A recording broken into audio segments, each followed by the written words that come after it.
between cellular mobile network and mobile network is cellular mobile network is which is infrastructure based, where it is feasible to install infrastructure. In jungle, you are not going to install the base stations.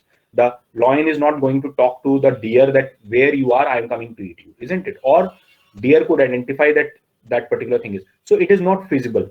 Where in the jungles, in the border areas, in mountain terrains, where the the density of population is either very thin or is not, the density of population is minimal, what we say, there is, it is always advantageous, or it is feasible to apply or install a mobile ad hoc network. It is infrastructure less, isn't it? Ad hoc itself means which is not permanent. So you all are now aware about mobile ad hoc. Sensor network, I would explain. Vehicular ad hoc network is another variant of this thing. चलो अभी हम आगे देखते हैं इसको. In these are the topics I'm going to cover. See this, I've already explained. This blue part is the base station, okay, and the in the green, in the cuboidal, the cube kind of shapes, or the square or rhombus kind of shape which are there, is that something which is a mobile node, which is kind of base stations. And what is the base station is, you can see the in a hexagonal kind of this thing, is that a base station is covering this much of area, okay, which are also known as cells and different users. So what we can see is that mobile ad hoc, see there is no base station in the mobile ad hoc network. In the right part you can see that is the architecture of mobile computing system. So where the mobile ad hoc network is used, where there is a limited computational power is there, battery backup is there, is very less comparatively. It is these are the characteristics. Storage capability is also low. Mobility is very low comparatively. Not low, mobility is there. And obviously, erroneous links means the links can break, the links can do. Obviously, that some kind of errors can happen while linking. What are the additional research challenges in MANETs are routing, failure recovery, security, energy efficiency, quality of service, self-explainable words. Vehicular ad hoc networks. So this is another interesting area where the vehicles are connected to, means one vehicle is talking to another vehicle moving. For example, a vehicle is coming from far away area, and it is now it locates that there is a jam in this particular area, is no one, we are not able to, or the timing of for example, to reach to a particular destination, it takes 1 hour. I am not able to convert it in 1 hour, it is taking 3 hours. So that particular area, that is in that particular area, can inform to the other vehicle through the chain of vehicles that kindly not follow this particular route. This route is not correct, isn't it? So as far as the optimal distance is covered, is could be time rather than the amount of distance which it is covering.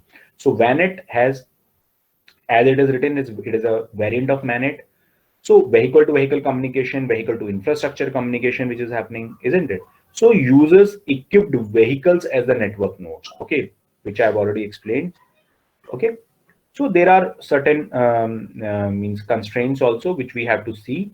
So this is one pictorial representation of this thing, that roadside base station is there. Vehicles are trying to connect to the roadside communication, and inter-vehicle communication is also happening. Emergency event can be reported at a faster pace, and we can save some important lives through the usage of VANETs. So this is very interesting area nowadays in India also. Traffic congestion and many other things we are trying to this thing. So this is one of the sample projects on which we were working at a particular time. So these are the objectives. VANETs provides safer roads, more efficient driving, fun and entertainment thing. This is an example of smart vehicle or autonomous vehicle, which is also available. I forgot to include one slide I saw last year. Means some days back, the Manu Malik, I was watching one of the talk of Manu Malik, who is one of the our keynote speaker in conference, that is in doctoral symposium, and or the ICICC, if I remember, Springer based conference is there. So in our conference, he used one very smart diagram. One of the very good talk which I heard in long time on IoT, very simple and very elaborative. So the thing is, this is a smart vehicle. So this flying ad hoc network, but what is flying ad hoc network? You know, is that flying ad hoc network, which is unmanned aerial vehicles. If you, I always in my talk, I always find out this thing that what is the latest war which has happened between two countries in, I think is that one is the Azerbaijan and the other one is, I forget the name of that country. Azerbaijan was was victorious in that. In some other countries also supported them. So the thing is, if I am right, but in that war, important thing is not that war is not a good thing, but what we saw that in that particular war, the usage of unmanned aerial vehicles, that is, the drones, came into this thing. So as far as the defense world is concerned, defense research world is concerned, let me tell you one thing. All the countries are, means you must have, if you see, read your newspaper, that India has developed one fourth generation aircraft, that is the Teja. I think Tejas is the name of that particular this thing. Fourth generation, then 4.5 generation, for example, that Rafale, I think from France we are importing, and huge costs are there for those this thing. But remember this thing, after that, your fifth generation aircrafts are there. Certain some of the fifth generation aircrafts, which if I could name, is F-35, that is a US based, and China is also supposed to have one fifth generation aircraft. I'm not remember its name, but Russian aircraft is Su-57. But I have a lot of interest in defense research, so I always used to watch these videos. And so but these are very costly, these things. Nowadays the defense industry is moving towards drones, which are very cheap. One aircraft, the cost of one great aircraft can produce thousands of drones, what I feel. So the thing is, just some days back, India has entered a deal to acquire 30 drones from a western country, I think USA. So the thing is, the whole world is, why I am telling you this thing is that the new era of research is flying ad hoc network. This was the defense related. Uh, I apologize that I was telling you about the defense wars and this thing. There are many other possible uh, peacetime usages of finance is also. For example, there are multiple food chains are also there, which is using the drones to deliver the foods and the other items. Maybe courier services are using this thing. In USA it is happening, and if you are aware about, if you read your newspaper regularly, you should know that India just has come up with the policy. There is a airborne policies are there for aircrafts, that a particular helicopter cannot enter this particular area. So there is a very well defined protocols are available. So very just recently, India has also defined its protocols for drones. Okay, you can just Google it. The protocols for drones, Indian protocols for drones. So very details. This thing is there. So flying ad hoc network is something which is unmanned aerial vehicles are there, which are flexible.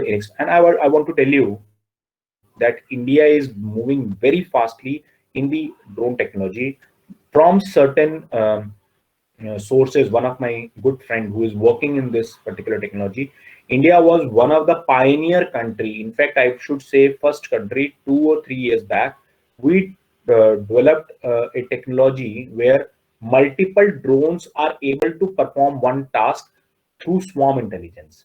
They applied swarm intelligence, and some students from a very I'm not naming the university because I'm a public platform. So they were working on that particular technology. That is a government-based project, which I got the inputs from one of the researcher who is actually working in that particular area, is leading that team. So India is doing great guns. Private sector in India and the government sector both are coming. So this is one of the very lucrative kind of for all of you who are watching me. Can This is another lucrative field. See, FANETS is another combination of where multidisciplinary kind of research is happening. Multiple research related fields are coming up in this. Okay, so what could be the challenges are, obviously when you are moving at a faster pace, you should be able to communicate. Still the communication link is there. So there are various technologies are also there. For example, Zigbee is there. There are so many technologies which are using it. What I am trying to tell you is I'm trying to give you the outer look, but when we move into its detail, how the communication is happening, how it is designed, how the, for example, resource allocation protocols are defined. So one technology has all the protocols can be defined in a different manner when we come to a particular technology. So ऐसा नहीं है कि अगर if कुछ protocols network के लिए design हो चुके हैं, wired network के लिए डिजाइन हो चुके हैं, तो they cannot be applied in FANETs, WANETs, MANETs. All has to be redefined. All has to be redefined to get the optimal output, to get the most optimal output, the best output into that particular area, isn't it? So here comes the challenge for all of you to read those technologies which already has been developed long back for the wire technology and can be developed for these technologies. Okay, some of them are already developed, some of them are developed and can be improved further. So I am giving you the all the possible ways in which you can work upon. This is the pictorial difference. Wireless sensor network, I've already told you that sensor networks, which is consisted of base station and wireless sensor nodes. I've already told you it is used for telemetry. It can be used for collecting, processing, and analyzing the data, disseminating the data. Okay. Peer-to-peer computing. Peer-to-peer computing में क्या होता है? For example, there is a client. There is no client server or master slave kind of this thing. It is a node can be either it can act as a client or a server depending upon the type of usage. Peer-to-peer का simple example is what using in either YouTube or I'm not exactly remembering the technology. Maximum of you means you are uploading your movies, you are downloading your movies, isn't it? There is a platform is there, which is I'm not able to coin that term. So the thing is, peer-to-peer technology, peer-to-peer technology is used for that thing. Okay, if something it comes to my mind, I will just tell you. So these are this is the pictorial representation block diagram, not client server. Okay. So these are the definitions. Grid computing. Grid computing is another thing where the resources of many computer in a network is used for single problem. Okay. So here the resources of for a grid is something where lots and lots of computers or supercomputer is example of one of the grid computing. Okay. So it is bit different from message passing system. It works for the shared memory. Sometimes it works with the shared memory concept. So methods of grid computing are, I've already told you, supercomputer is one of the examples of distributed supercomputing. So you should be on-demand computing and many other things. See one example, a well-known example of grid computing in public domain is the ongoing search for extraterrestrial intelligence. You can also just search this word SETI in Google. You can also register for this thing. Your mobile or your computing device, obviously it should be connected to the, because see, huge amount of data is